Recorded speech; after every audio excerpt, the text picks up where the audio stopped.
Hi guys. Um, just to kind of make things hopefully a little bit easier for some of you, I'm going to go ahead and be posting videos on my notes.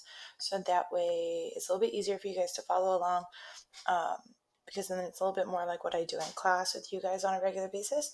But I'll also make sure that I post just the printed copy up. So like if you guys aren't able to hear the videos, or if you don't really care to follow along with the videos, then that's fine.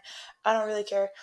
Either way, I'll be posting the notes, just like the completed copies. I already have some up there on random samples and populations, so make sure you take a look at those, because that will be on your quiz on Friday.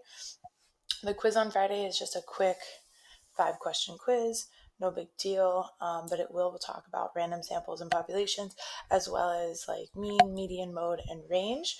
So I want to make sure I upload notes on those. It's all review for the most part, from 6th grade, but I need to make sure you guys know what the heck it means.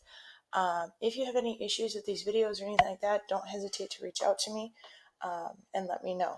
Anyways, all right. So first I want to talk about range, because range is pretty simple. You're going to be working with a data set, okay? And a data set is just as simple as it sounds. It's a set of data, pieces of information, numbers that you collect. So for instance, if I wanted this as my data set, there we go. These are just random numbers that I picked, but we could be talking about all sorts of different things with these numbers. You could be talking about how many siblings you have, maybe how many pets you have. You could specifically be talking about how many cats are in people's houses. You could be talking about how many people are in each house in your neighborhood, whatever, all different kinds of, things that you could be talking about here.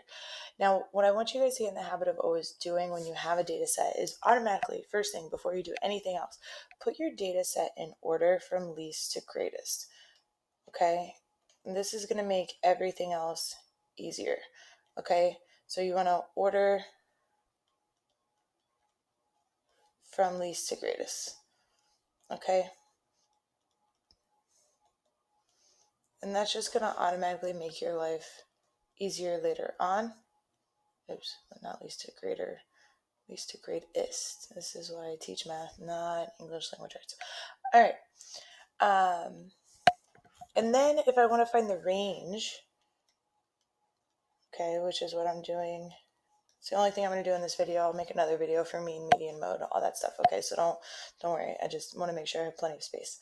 So range is the difference between your smallest piece of data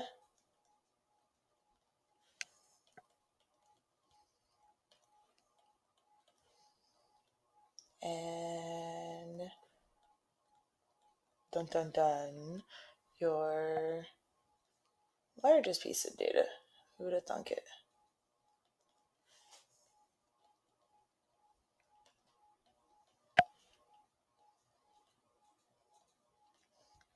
So oops, I did not select my highlighter.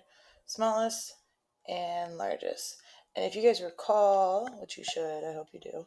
I know it's been a few weeks, but difference means to subtract. Okay? Whenever we say the word difference, we're always subtracting. So in simplest form, I'm going to go ahead and take my smallest piece of data and my largest piece of data, and I'm just going to take them and I'm going to subtract them. So in this situation, my range is 5. That's it. Okay? Not too terribly difficult. Again, this should be a review from 6th grade. So that's it. So when you're finding your range, you take your smallest piece of data and your largest piece of data, you subtract them, and that gives you your range. And that's it. Okay?